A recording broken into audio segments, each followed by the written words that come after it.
দীনী বিদ্যাপীঠ প্রাচীনতম দীনী বিদ্যাপীঠের অন্যতম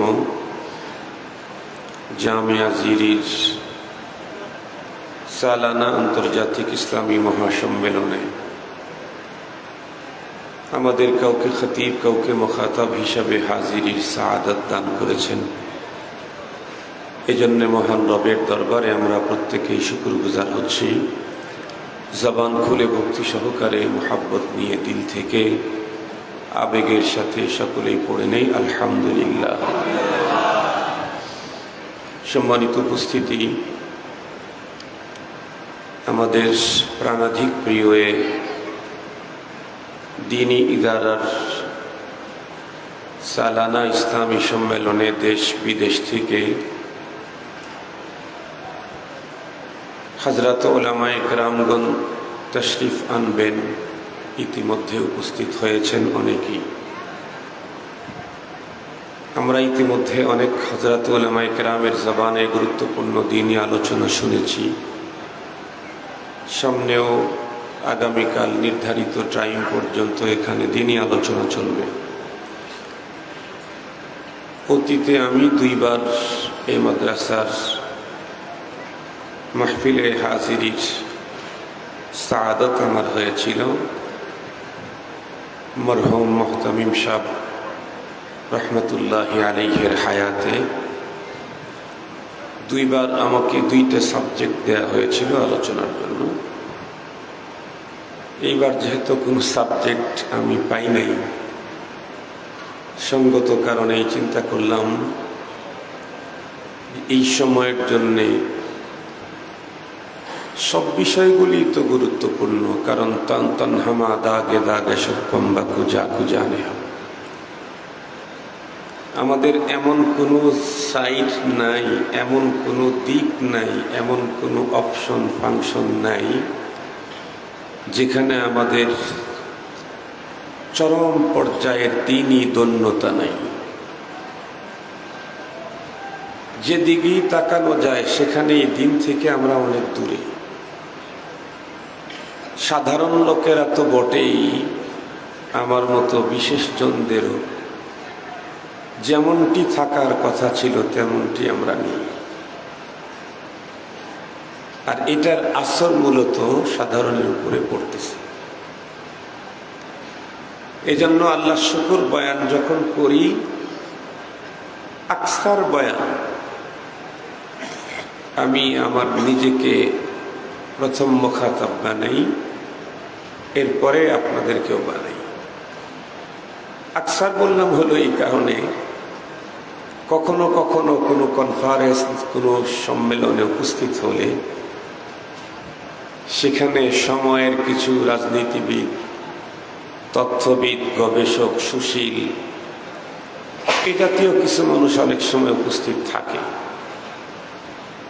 এবং অনেক সময় দেখা যায় তাদের হাজিরিটাই বয়ানের পরিবেশটাকে বিঘ্নিত করে। সেই সময় অবশ্য কিছু কথা বলি যেটার মুখাতাব আমি না, তাদেরকে টার্গেট করেই বলি। এই কারণে বললাম যে ম্যাক্সিমাম সময় যে আলোচনা করি আমি আমাকে সম্বোধন করি আউয়ালান, এরপরে আপনাদেরকে। আমি আজকে কোরআনে হাকিমের সূরাতুল বাকারার 281 নম্বর আয়াতে কারিমা তেলাওয়াত করেছি।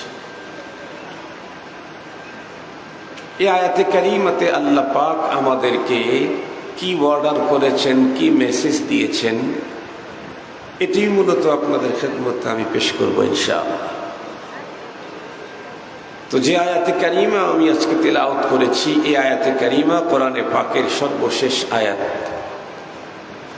এই আয়াত নাজিল হওয়ার পরে এক বর্ণনায় এসেছে নবীজি মাত্র 31 দিন পৃথিবীতে বেঁচে ছিলেন। আর এক বর্ণনায় এসেছে এই আয়াত নাজিলের পরে নবীজি মাত্র 9 রাত্র বেঁচে ছিলেন। এরপরে নবীজি আমাদেরকে ছেড়ে চলে গেছে। কোরআনে পাকের সর্বশেষ আয়াতে কারিমাতে আল্লাহ তাআলা আমাদেরকে কি বার্তা দিলেন? তো আমরা প্রথমেই কোরআন শরীফের তেলাওয়াতকৃত আয়াতে কারিমার সরল তর্জমাটা জেনে নিই। আল্লাহ তাআলা বলেন ওয়াত্তাকু, প্রথমে একটা অর্ডার করলেন আমাদেরকে, এই তোমরা ভয় করো, তাকওয়া অর্জন করো, তোমাদের অন্তরে ভীতি তৈরি করো। কিসের ভয় করব?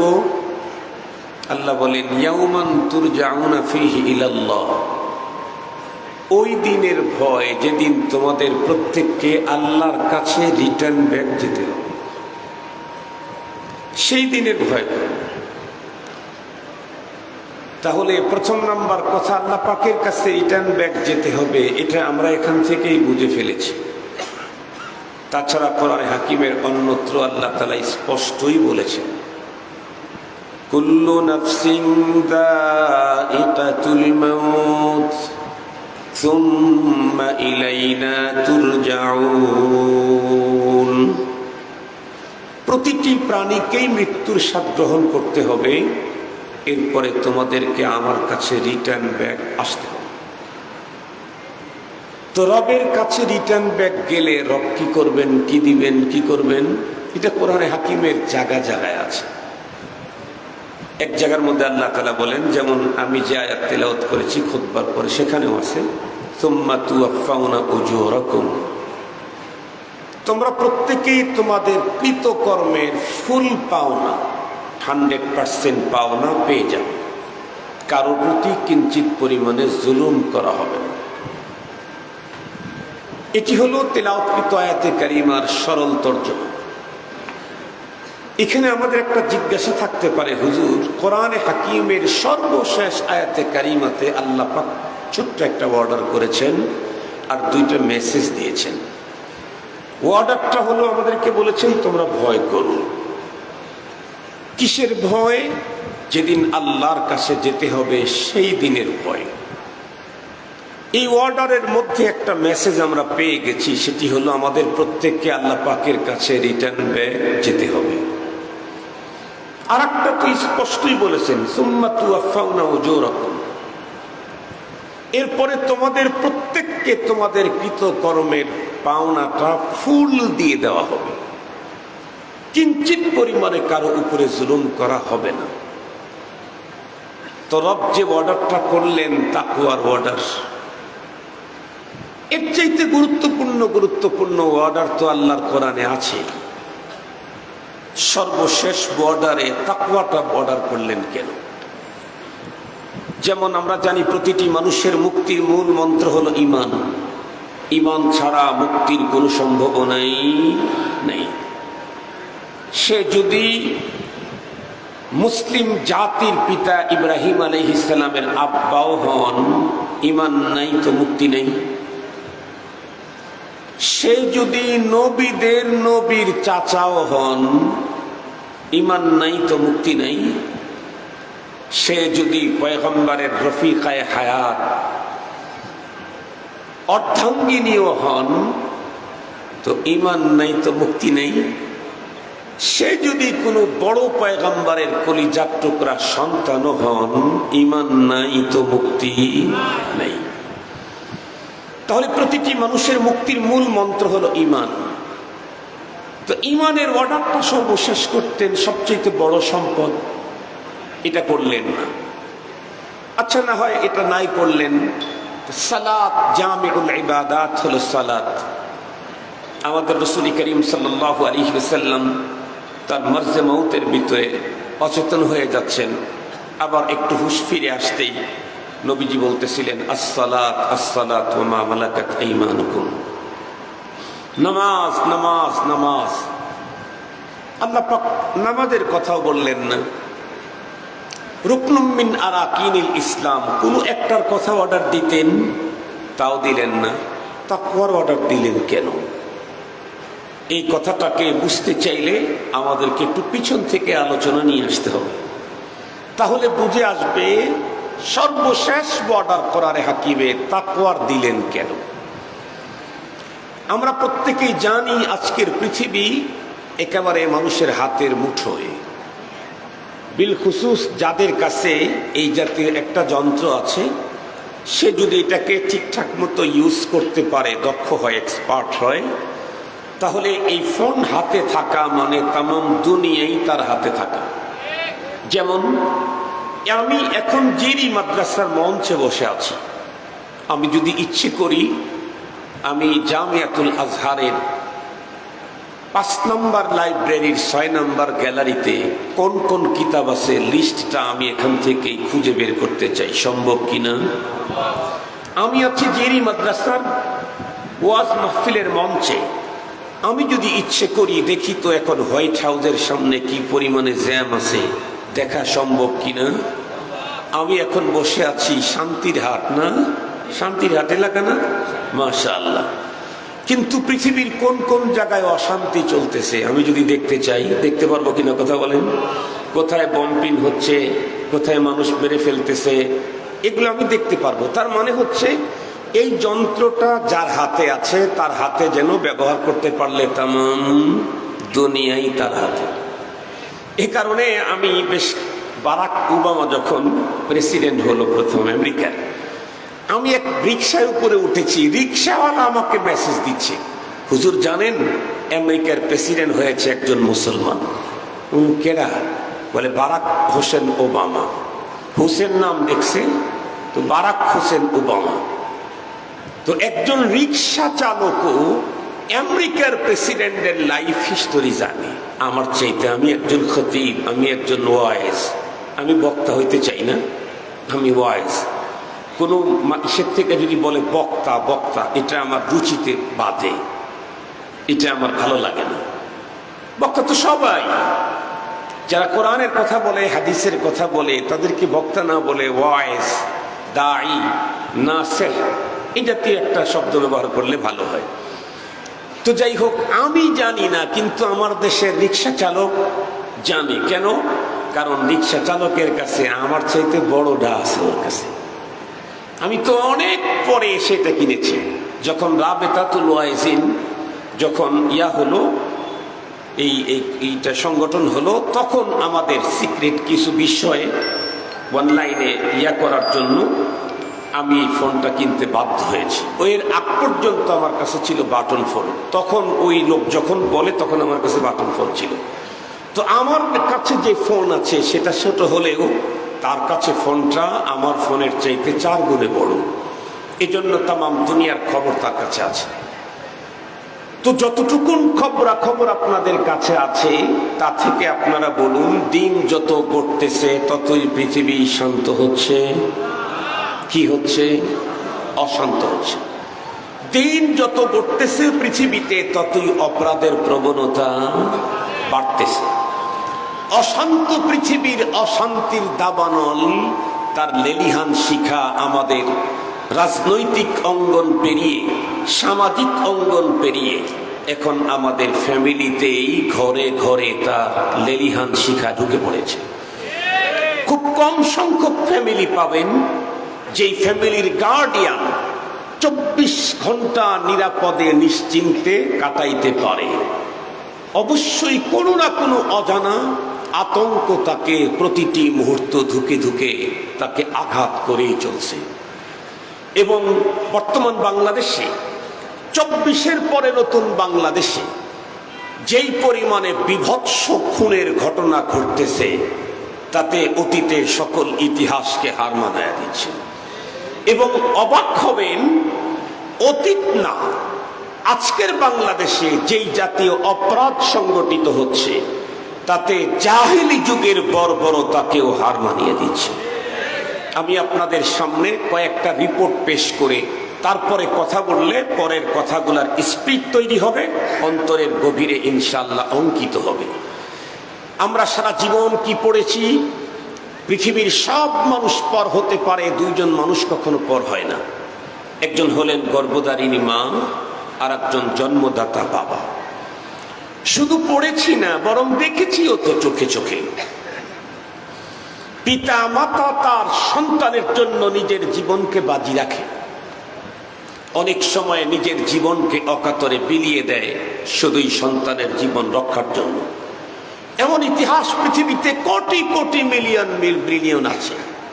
কিন্তু আজকে নতুন বাংলাদেশের কি ইতিহাস! আপনারা শুনলে অবাক হবেন, আমাদের উত্তরবঙ্গের কুড়িগ্রামে একজন যুবতী মেয়েকে রাত্রের ৩টা বাজে পিতা মাতা এবং চাচি ৩ জনে মিলে ঘুম থেকে জাগ্রত করে তাকে প্রতিপক্ষের জমির ভিতরে নিয়ে তাকে নির্মমভাবে রড দিয়ে পিটিয়ে হত্যা করে লাশ ফেলে চলে আসলো। মা এবং বাবা, চাচি তো থার্ড পার্সন, সে তো হইতেই পারে, গর্ভধারিণী মা, জন্মদাতা বাবা, নিশ্চিন্তে নিরাপত্তায় ঘুমিয়েছিল মেয়েটি, যাদের ঘরেই তার বেড়ে ওঠা। হঠাৎ রাত্রি 2:30-3টার দিকে তাকে ঘুম থেকে জাগালো। তখনও তার চোখে মুখে খুব বেশি ঘুম। ঘর থেকে বের করে বাহির বাড়িতে নিয়ে যাচ্ছে। ও জিজ্ঞেস করে, কই নিয়ে যাও? তার মানে ওর মস্তিষ্ক তখনও ঠিক হয় নাই। এক পর্যায়ে প্রতিপক্ষের ভুট্টা ক্ষেতের জমির ভিতরে নিয়ে তাকে হত্যা করে রেখে আসলো।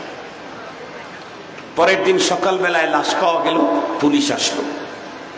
পুলিশের সন্দেহের তীর ফ্যামিলির দিকে। প্রথম তার চাচিকে অ্যারেস্ট করলো। সে তো কিলার খুনি না। কিলার খুনি হলে তো তাদের কাছ থেকে খুনের স্বীকৃতি নিতে অনেক টাইম লাগে।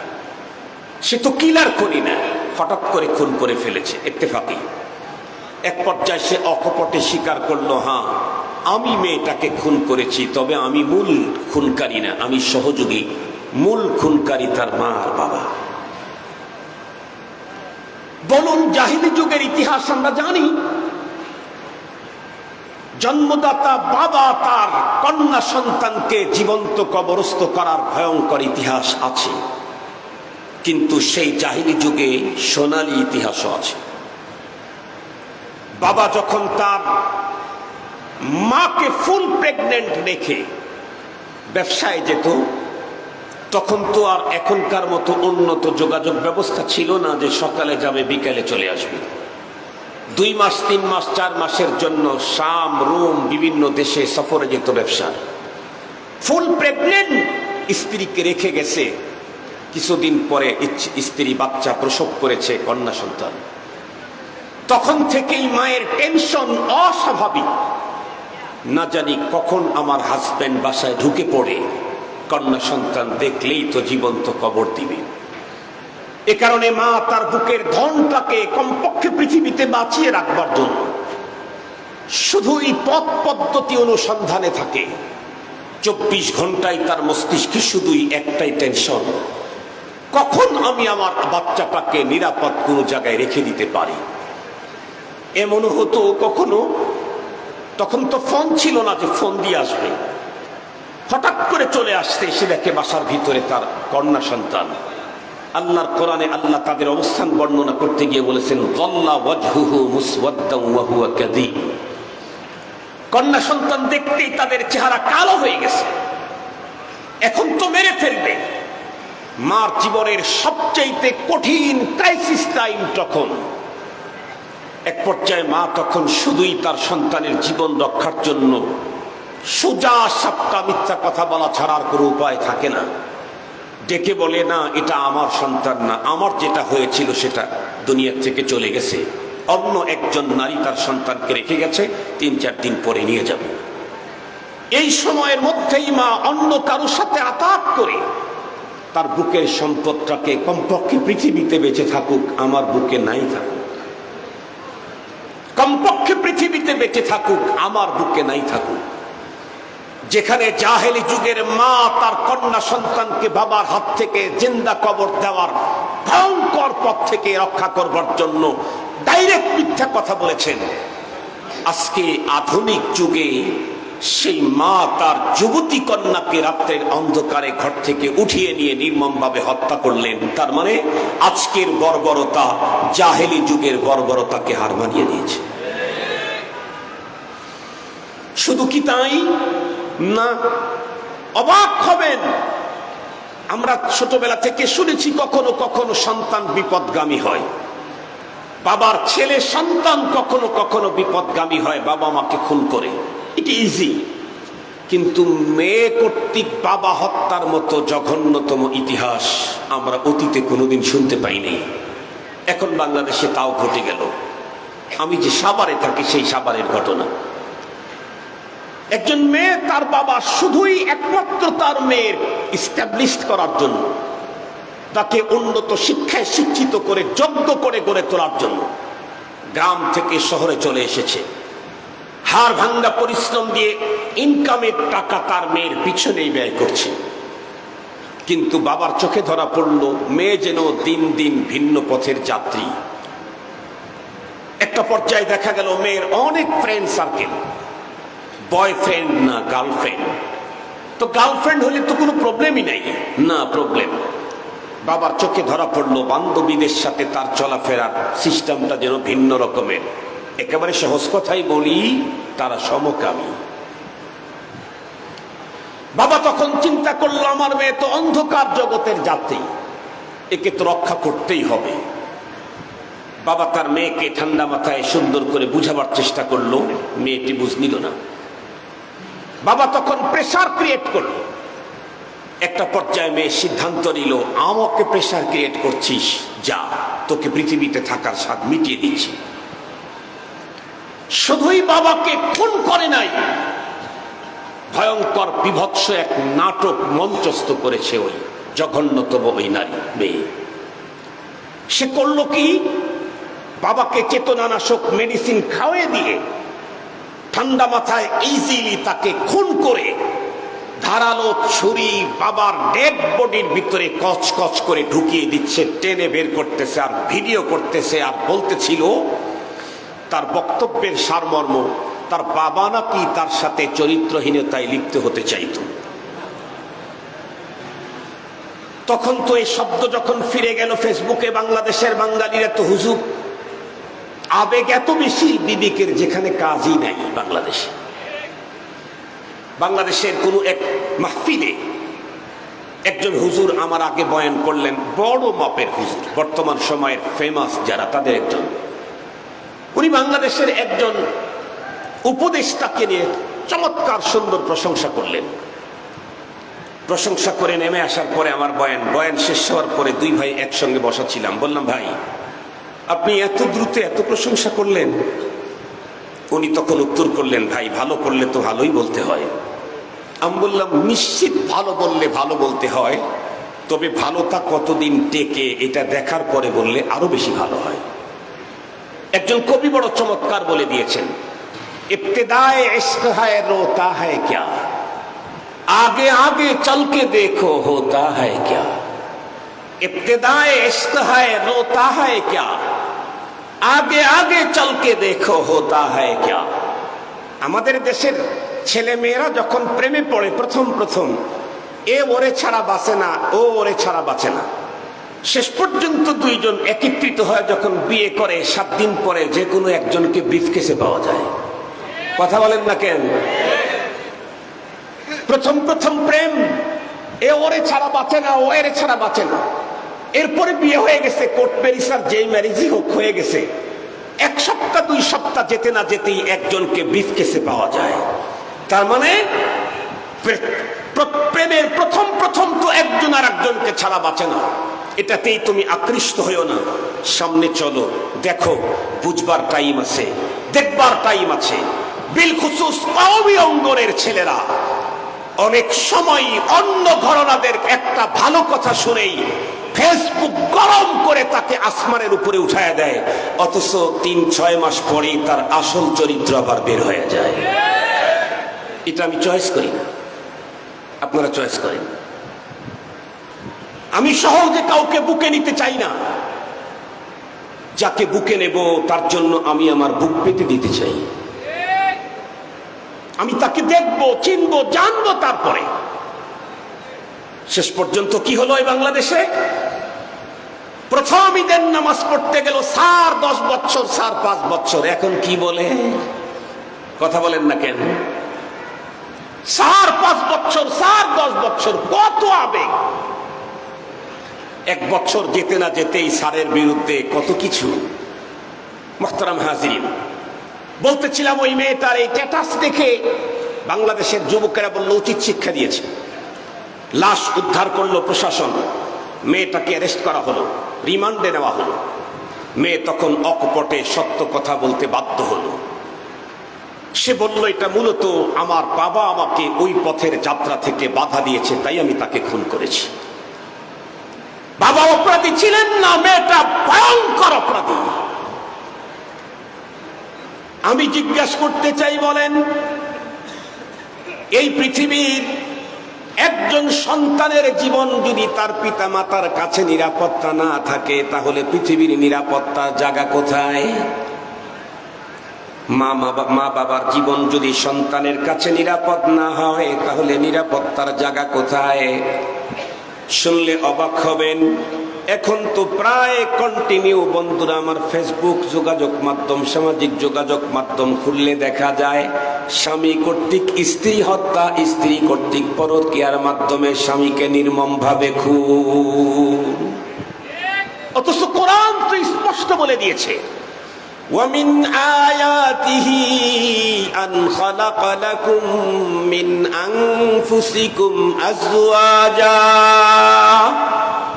وَمِنْ آيَاتِهِ أَنْ خَلَقَ لَكُمْ مِنْ أَنْفُسِكُمْ أَزْوَاجًا لِتَسْكُنُوا إِلَيْهَا। রব তো স্পষ্টই বলে দিলেন, রবের যে সমস্ত রব্বুল আলামিনের নিদর্শন আছে, তার মধ্যে একটা নিদর্শন হলো, আল্লাহ বলেন আমি তোমাদের থেকেই তোমাদের জোড়া তৈরি করেছি। কেন? লিতাসকুনু ইলাইহা, তোমরা তো পুরুষ, তোমাকে দেশ, রাষ্ট্র, সমাজ, ফ্যামিলি, সন্তান, সম্পদ সবকিছুর বোঝা তোমাকে বহন করতে হবে। দেশের বোঝা তোমাকে বহন করতে হবে, সমাজের বোঝ তোমাকে বহন করতে হবে, তোমাকে ফ্যামিলির বোঝ বহন করতে হবে, তোমাকে জীবন জীবিকার তাগিদে তোমাকে দূর দূর পর্যন্ত যেতে হবে। কোরআনে পাকে আল্লাহ তাআলা অর্ডার দিয়েছেন, ফাইদা কুদিয়াতিস সালাতু ফান্তাশিরু ফিল আরদ ওয়াবতাগু মিন ফাদলিল্লাহ। এ কারণেই তো নবীজি আমাদেরকে দোয়া শিখাইছেন, মসজিদ থেকে যখন বের হবা রব তো অর্ডার দিয়েছেন ওয়াবতাগু মিন ফাদলিল্লাহ। এই জন্য মসজিদ থেকে বের হতেই দোয়া, আল্লাহুম্মা ইন্নী আসআলুকা মিন ফাজলিক। তুমি যেই ফাজলুল্লাহ অনুসন্ধানে আমাকে অর্ডার করেছ, রব আমি তোমার ঘর থেকে তোমার সেই ফজলের দরখাস্ত তোমার কাছে জানাচ্ছি। একজন পুরুষ তার জীবন, সমাজ, রাষ্ট্র, দেশ, ফ্যামিলি হাজার বোঝা বহন করতে, দুঃখ, ধাক্কা, ক্লেশ, ক্লান্তি, বেদনা, কত কিছু তাকে একদম চতুর্দিক থেকে গ্রাস করে ফেলবে। হাজার পেরেশানির আক্রান্ত হয়ে একজন পুরুষ যখন তার বাড়িতে, তার ফ্যামিলি, তার স্ত্রীর কাছে যাবে, স্ত্রীর অনুপম চরিত্র, সুন্দর আচরণে মাত্র 3 থেকে 5 মিনিটেই ওই পুরুষের সমস্ত দুঃখ বেদনাগুলি চলে যাবে। এই জন্য আল্লাহ পাক আমাদের স্ত্রী আমাদের জন্য আল্লাহ তাআলা তৈরি করেছেন, এবং এটা চলেও গেছে। তার জ্বলন্ত প্রমাণ পয়গম্বরের ওহী নাযিল হওয়ার ঘটনা, আম্মা জান খাদিজাতুল কুবরা রাদিয়াল্লাহু তাআলা আনহার সান্ত্বনা দেওয়ার ঘটনা। আমি একটু বলি, তাহলে বিষয়টা আপনাদের কাছে ক্লিয়ার হবে। সবাই তো আলেম না। পয়গম্বর সাল্লাল্লাহু আলাইহি ওয়াসাল্লাম হিরা গুহার ওই জায়গায় যখন নবুয়ত প্রাপ্ত হলেন, লম্বা হাদিস এসেছে, লম্বা হাদিস। নবীজি একটা পর্যায়ে জিবরাইল আমিনের সাথে সব কাজ শেষ করে, তখন নবীজির ভিতরে ছিল অত্যন্ত ভয়। এত ভয় ছিল, ভয়ের কারণে পয়গম্বরের গর্দানের 2 সাইডের রক এভাবে লাফালাফি করতেছিল।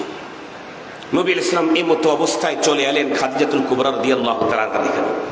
এসেই বললেন, জাম্মিলুনি জাম্মিলুন, খাদিজা তুমি আমাকে কম্বল দিয়ে জড়ায় দাও। আম্মা জান আপনি এত পেরেশানি? ফাআখবারাহাল খাবার। পয়গম্বর সাল্লাল্লাহু আলাইহি ওয়াসাল্লাম জাবালে নূরের হেরা গর্তের ওইখানে কি কি ঘটনা ঘটছে জিবরাইল আমিনের সাথে, পয়গম্বরের সাথে টোটাল বর্ণনা করলেন।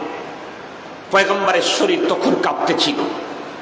একটা পর্যায়ে বলেই ফেললেন, খাদিজা ইন্নী খাশিতু আলা নাফসি, আমি তো আমার জীবনেরই আশঙ্কা করছি। খাদিজা আমি আমার জীবনের আশঙ্কা করছি।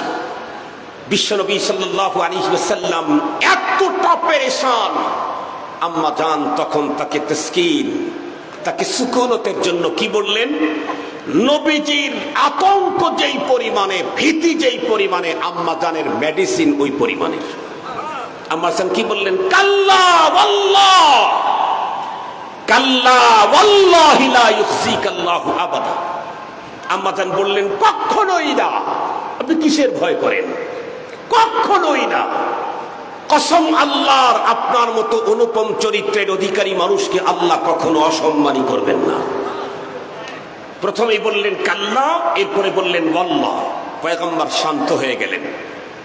আরো এক্সেস সুকুনতের জন্য, অন্তরের প্রশান্তির জন্য আম্মা জান আমার পয়গম্বরকে সাথে করে ওয়ারাকা বিন নওফলের কাছে নিয়ে গেলেন। টোটালটাই ছিল পয়গম্বরকে শান্ত করবার প্রসেসিং। মুসলমান ভাইরা আমার ভালো করে বুঝবেন, তাহলে আল্লাহর কোরআনে আল্লাহ নিজেই বলেছেন, তোমাদের থেকেই তোমাদের জোড়া তৈরি করেছি যাতে করে তোমরা তাদের কাছে গিয়ে শান্ত হতে পারো। কিন্তু আজকের বাংলাদেশে অনেক বন্ধুরা আমার, অনেক ফ্যামিলিতে স্বামী আর স্ত্রীর কন্ডিশন এমন, অনেক স্ত্রী তার স্বামীর কাছে রাত্রিবেলায় রাত্রি কাটায় স্বামীর বিছানায়, কিন্তু তামাম রাত্রে 1 মিনিটের জন্য ঘুমায় না। কারণ তার মনে বলে, না জানি আমি যখন ঘুমিয়ে যাব তখন আমার হাজবেন্ড আমাকে বালিশ চাপা দিয়ে অথবা অন্য কোনো পন্থায় আমাকে একদম ইজিলি খুন করে ফেলবে। থাকে এক বেডে, কিন্তু তামাম রাত্রি 1 মিনিটের জন্য ঘুমায় না। অনেক স্বামীও এমন আছে, আমাদের কাছে রিপোর্ট আছে, কলন্দার আঁচি গুয়াত দিদা গুয়াত ফাও, কথা বলি না, আমাদের কাছে রিপোর্ট আছে। অনেক হাজবেন্ডও এমন আছে, আল্লাহ পাক রব্বুল আলামিন প্রচুর পরিমাণে প্রাচুর্য দান করেছেন, কিন্তু রাত্রে বেলায় স্ত্রীর বেডে থাকে 1 মিনিটের জন্য ঘুমায় না। একজন তো বলেই ফেললো, আমি যখন স্ত্রীর বেডে থাকি তামাম রাত্রে 1 সেকেন্ডের জন্য ঘুমাই না কেন? আমার মন বলে, না জানি আমি ঘুমিয়ে যাব আর আমার স্ত্রী আমাকে ওই মুহূর্তে ইজিলি হত্যা করে আমার সম্পদের মালিকানা দখল করবে। বলেন কি ভয়ঙ্কর অবস্থা! মুসলমান ভাইরা আমার খুব ভালো করে বুঝবেন, দিন যত গড়তে থাকবে অপরাধের প্রবণতা ততই বাড়তে থাকবে।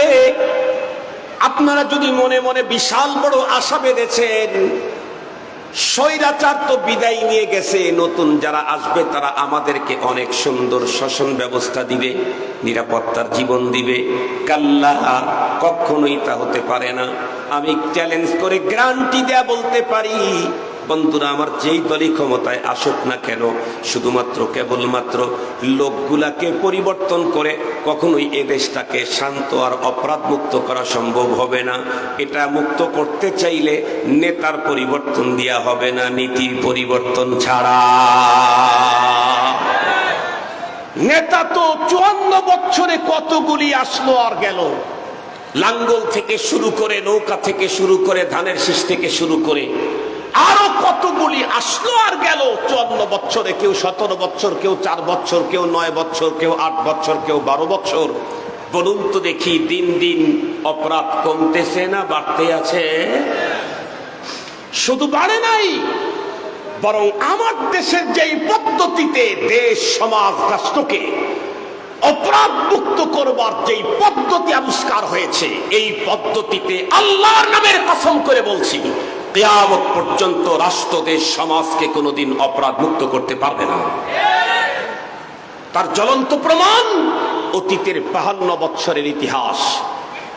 এই বাংলাদেশে অপরাধকে দমন করার জন্য, রাষ্ট্রটাকে সুন্দরভাবে পরিচালনা করার জন্য কত সংস্থা নতুন নতুন তৈরি হলো। একটা সময় তো পুলিশ আর আর্মি ছাড়া তেমন বেশি কিছু ছিল না। বিজিবি আসলো, তারপরে চিতা আসলো, এরপরে কোবরা আসলো, এরপরে হদ্দে আসাদ আসলো, আরো কত কিছু আসলো না? কত রকমের কমিটি করলো অপরাধ দমন করার জন্য। কিন্তু বাংলাদেশের বাস্তব ইতিহাস হলো এই, যেই অপরাধ দমন করার জন্য যেই সংস্থা নতুন আবিষ্কার করা হয়, ওই সংস্থার প্রধান সেই অপরাধের প্রধান আসামি হয়। বিশ্বাস না হয় আজকের বাংলাদেশের কোর্ট চত্বরে যান। বর্তমান সময়ে বাংলাদেশের কোর্ট চত্বরে বর্তমান সময়ের সবচাইতে বড় ভয়ঙ্কর যারা আসামি, তারা কারা? বিগত দিনের ক্ষমতাধরেরা। যারা আজকে ফিরি ফিরি, মানুষ রান্নাঘরে ডিম পায় না, ওরা আদালতেও ডিম পায়, তাও আবার ফিরি। আদালতে ডিম খাওয়া দেখেন নাই আপনারা? ভালো ডানা পচা ডান, কথা বলেন না কেন? এই লোকগুলো কি সাধারণ মানুষ না? তারা যে ওখানে আজকে আক্রান্ত, আজকে যে তারা অ্যারেস্ট, কেন? সুবিচার করার কারণে। কথা বলেন না কেন? সুবিচার করার কারণে, ভালো কিছু করার কারণে, অপরাধী হওয়ার কারণে। এজন্য কিয়ামত পর্যন্ত নতুন সংস্থা তৈরি করে, নতুন আইন তৈরি করে এই দেশ, এই রাষ্ট্র, এই সমাজ, এই ফ্যামিলি কখনোই অপরাধ মুক্ত করা সম্ভব হবে না। অপরাধ মুক্ত করতে চাইলে খোদাই ফর্মুলায় পয়গম্বরি সিস্টেম জারি করতে হবে। আমি আপনাদেরকে বুঝবার জন্য সহজে বলি, আপনারা বলেন তো দেখি, অতীতের ইতিহাসে বিশ্ব নবীজি যেই সময়ে পৃথিবীতে আগমন করেছিলেন তার চাইতে বন্ধুরা আমার ভয়ঙ্কর খারাপ অবস্থা পৃথিবীতে কখনো ছিল না। যেই মুহূর্তে যেই সমাজটাকে বর্বর বলা হতো, যেই যুগটাকে জাহেলিয়াতের যুগ বলা হতো, যেই যুগের প্রতিটি মানুষ ছিল এতটাই ভয়ঙ্কর, আপন ভাইয়ের রক্তের তৃষ্ণায় কাতর, যার বর্ণনা ইতিহাসের পাতায় পাতায় লেখা আছে। তাদের বর্বরতাকে বোঝাবার জন্য একটা মাত্র ঘটনাই যথেষ্ট।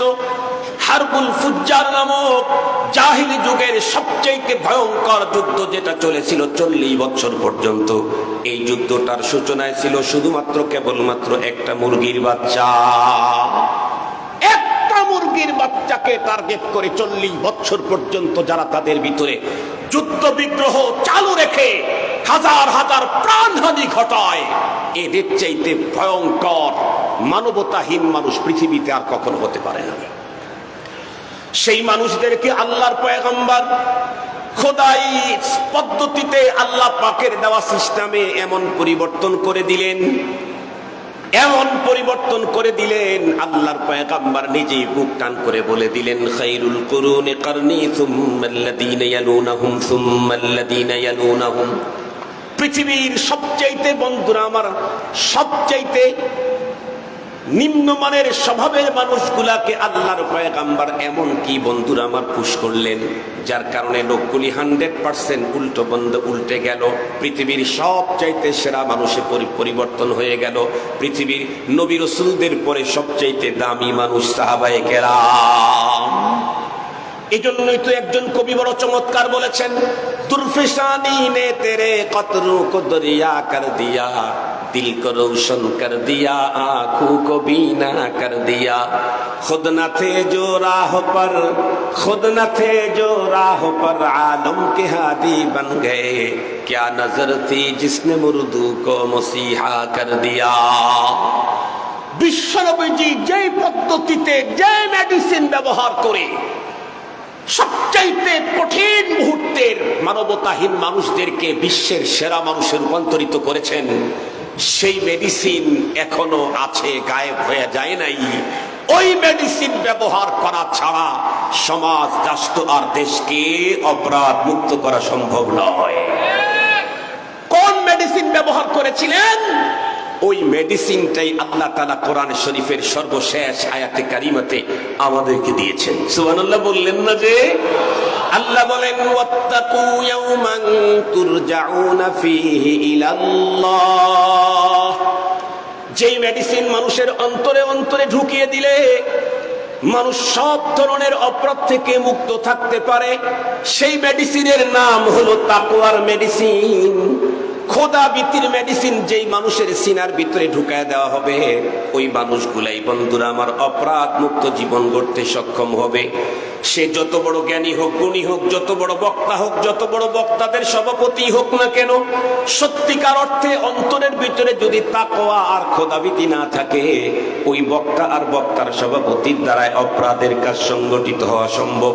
কিন্তু যখনই কোনো মানুষের সিনার ভিতরে তাকওয়াল্লাহ ঢুকে যায়, ওয়াত্তাকু ইয়াওমান তুরজাউনা ফীহি ইলাল্লাহ, এই তাকওয়া যখন কোন মানুষের অন্তরের ভিতরে ঢোকে, এই লোকটাকে দিয়ে জোর করেও কোনো অপরাধের কাজে বন্ধুরা আমার তাদেরকে জড়ানো সম্ভব হয় না। আল্লাহ পাক রব্বুল আলামিন সর্বশেষ আয়াতে কারিমা নাজিল করতে এমন একটা মেডিসিন দিলেন, এমন একটা ভ্যাকসিন আমাদের জন্য দিয়ে গেলেন, যেই ভ্যাকসিন আমরা যত মানুষের সিনার ভিতরে আমরা পুশ করতে পারবো ততগুলি মানুষকে 100% অপরাধ মুক্ত রাখা সম্ভব। এটা না কোন সন্তানের সিনায় যদি তাকওয়া আল্লাহর ভ্যাকসিন পুশ করা হয়, এই সন্তানের দ্বারায় বাবা মা কখনো আক্রান্ত হওয়ার কোনো সম্ভাবনাই নাই। কোন বাবার অন্তরে যদি তাকওয়া আল্লাহর ভ্যাকসিন থাকে, সে বাবা কখনো ছেলেদেরকে সম্পদ দিয়ে নারীদেরকে বঞ্চিত করবার কোনো সম্ভাবনাই নাই। তাকওয়া আল্লাহর ভ্যাকসিন যদি কোনো পীরের অন্তরে থাকে, সে পীর তার খানকা থেকে শিরক আর বেদাতের মতো জঘন্যতম অপরাধ আবিষ্কার করার কোনো সম্ভাবনাই নাই।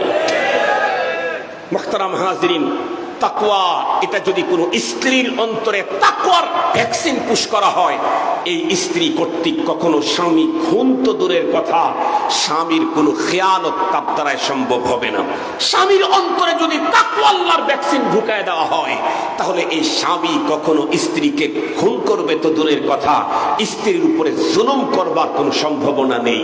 সঙ্গত কারণেই প্রতিটি দিলে দিলে তাকওয়া আল্লাহর ভ্যাকসিন পুশ করতে হবে, তাহলেই কেবলমাত্র দেশ, রাষ্ট্র, সমাজ অপরাধ মুক্ত হবে। দুঃখের কথা বলতে হয়, তাকওয়া আল্লাহ পুশ করতে চাইলে পৃথিবীর সেরা কোনো হসপিটালে হবে না, কোনো এফআরসিএস ডাক্তারের আব্বায়ও পারবে না। তাকওয়া আল্লাহ পুশ করতে চাইলে এই মেডিসিন আছে আল্লাহর কোরআনে, পুশ করবে নবীগণ, কিয়ামত পর্যন্ত না এবে নবীগণ।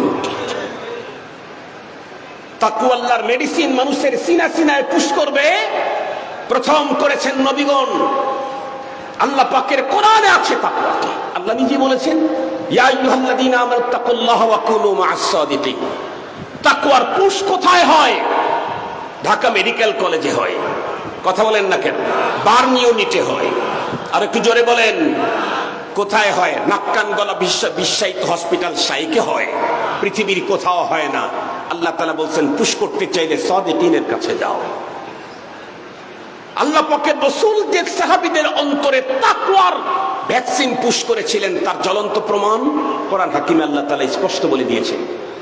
আল্লাহ তাআলা তার রাসূলকে এই মানুষদেরকে পরিবর্তন করবার জন্য যে মেডিসিনগুলি দিয়েছেন, সেই মেডিসিনগুলি আল্লাহ রাসূল তাদের সিনাতে পুশ করেছেন।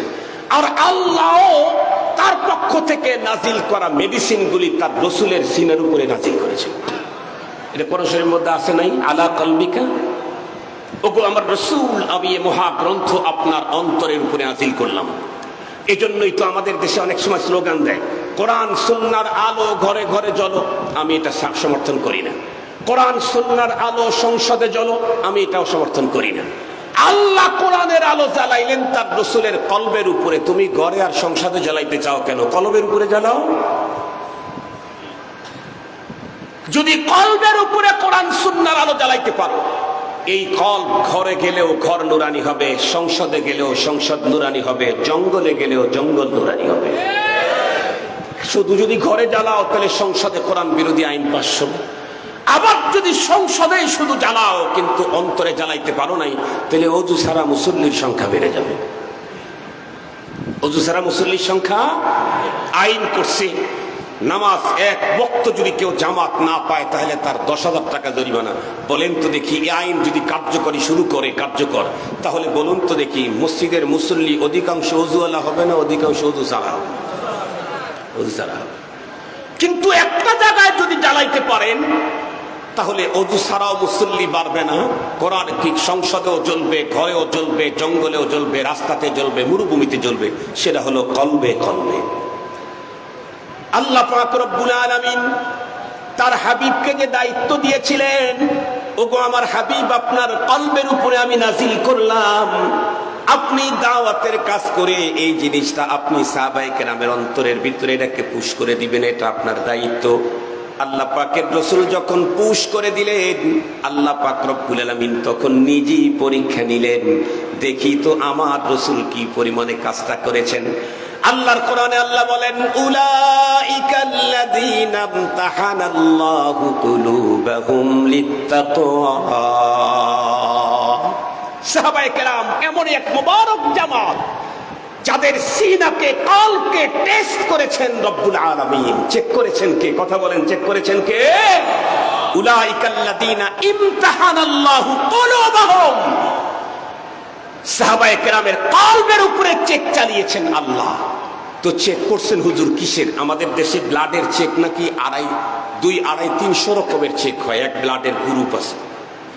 আল্লাহ কোন গ্রুপের চেক করলেন? আল্লাহ বলেন লিত্তাকওয়া। আমি তো অন্য গ্রুপের চেক করি নাই, তাকওয়াটা চেক করে দেখছি। তাকওয়ার চেক করার পরে রব তাদের ব্যাপারে অন্য জায়গায় কি বলেছেন? রাদিয়াল্লাহু আনহুম ওয়া রাদু আন। আল্লাহু আকবার বলেন। আমি আল্লাহ খুব খুশি, কারণ ওদের অন্তরে তাকওয়া যে পরিমাণে সেটিং হয়েছে, আমি খুব খুশি। তাকওয়াল্লাহ তাদের সিনাতে যেভাবে সেটিং হয়েছে আমি খুশি। শুধু খুশি না, না, পুরস্কার ঘোষণা করেছেন কি? وَأَعَدَّ لَهُمْ جَنَّاتٍ تَجْرِي تَحْتَهَا الْأَنْهَارُ। আমি আল্লাহ তাদের উপরে রাজি খুশি। তাদের জন্য আমি বাগান বাড়ি তৈরি করে রাখলাম, যে বাগান বাড়ির তলদেশ থেকে প্রবাহমান থাকবে হরেক রকমের নহর। আল্লাহু আকবার বলেন। আমাদের বাংলাদেশের সংসদ ভবনের পানি আছে হলো চতুর্দিকে, নিচ দিয়ে নাই। আল্লাহ বলেন আমি যে জান্নাত রেডি করছি ওটার পানি থাকবে, নহর থাকবে নিচ দিয়ে। সুবহানাল্লাহ বললেন তো, যে ওটার তলদেশ দিয়ে। সাইড দিয়ে তো পানি সংসদেই আছে, সাইড দিয়ে তো পানি সংসদেই আছে। রব যেটা দিবেন তাজরি মিন তাহতিহি আল আনহার, নিচ দিয়ে চালু থাকবে। অনেক কথা আজকের উন্নত পৃথিবীতে কেমনে কেমনে কেমনে কেমনে ঘর সাজাইতেছে, হোটেল সাজাইতেছে, এটা অনেক কারগুজারি আছে। মাগার আমার কাছে সময় নেই। আমি আপনাদেরকে একটা মেসেজ আজকে দিতে চেয়েছি, সেটি হলো সত্যিকার অর্থে যদি দেশ, রাষ্ট্র, সমাজ এবং ফ্যামিলিকে অপরাধ মুক্ত করতে চায়, তাহলে তাকওয়ার ভ্যাকসিন ছাড়া সম্ভব। আবার জোরে বলেন, তাকওয়ার ভ্যাকসিন ছাড়া সম্ভব নয়। আর এই ভ্যাকসিন আপনি আমেরিকা থেকে আমদানি করতে পারবেন না, আমেরিকার গ্রুপ। দাদা বাবুদের কাছেও পাবেন না, দাদা বাবুদের মোহাব্বতের লোকেরা। এই ভ্যাকসিন আছে হলো আল্লাহর কোরআনে। ভ্যাকসিন পুশ করতে চাইলে কাঁটা তারের ওই পারের পেশাব যারা পান করে তাদেরকে দিয়াও হবে না, 7 সমুদ্র 13 নদীর ওই পারের সাদা চামড়ারা সবকিছু যারা খায় তাদেরকে দিয়াও হবে না। লাগবে হলো নায়েবে নবী উলামায়ে কেরাম। কথা বলেন, এইটা পুশ করতে চাইলে কি লাগবে? নায়েবে নবী লাগবে, উলামায়ে কেরাম। সঙ্গত কারণে যারা বলবে আমরা দেশকে সন্ত্রাস মুক্ত করতে চাই, অপরাধ মুক্ত করতে চাই, কিন্তু আলেমদের সাথে যারা খারাপ আচরণ করবে ওরা হলো সবচাইতে বড় পৃথিবীর ভিতরে চাপাবাজ, বাটপার। সত্যি যদি দেশকে অপরাধ মুক্ত করতে চাও, লক্ষ কোটি নতুন সংস্থা তৈরি করে অপরাধ মুক্ত করতে পারবা না। অপরাধ মুক্ত করতে চাইলে প্রত্যেকটা মানুষের সিনা সিনায় তাকওয়ার ভ্যাকসিন ঢুকায়া দাও, তাহলেই সব জায়গা অপরাধ মুক্ত হয়ে যাবে। আর সেই কাজটা করে হলো মাদারসে দ্বীনী। আলহামদুলিল্লাহ বলেন না কেন? আরো জোরে বলেন না আলহামদুলিল্লাহ। আমাদের যোগ্য এক্সপার্ট যারা মানুষের আত্মার চিকিৎসা করেছেন, তাদের ভিতরে একজন এই মাদ্রাসার প্রয়াত মুহতামিম আল্লামা কারি শাহ তৈয়ব রহমতুল্লাহ আলাইহি। শুধু চট্টগ্রাম নয়, আমাদের উত্তরবঙ্গের হাজার হাজার মানুষের সিনাতে তাকওয়ার ভ্যাকসিন পুশ করেছেন, এমনই একজন মানুষ ছিলেন।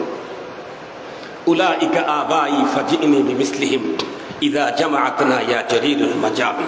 ওয়া আখিরু দাওয়ানা আলহামদুলিল্লাহি রাব্বিল আলামিন। আসসালামু আলাইকুম ওয়া রাহমাতুল্লাহি ওয়া বারাকাতুহু। আমরা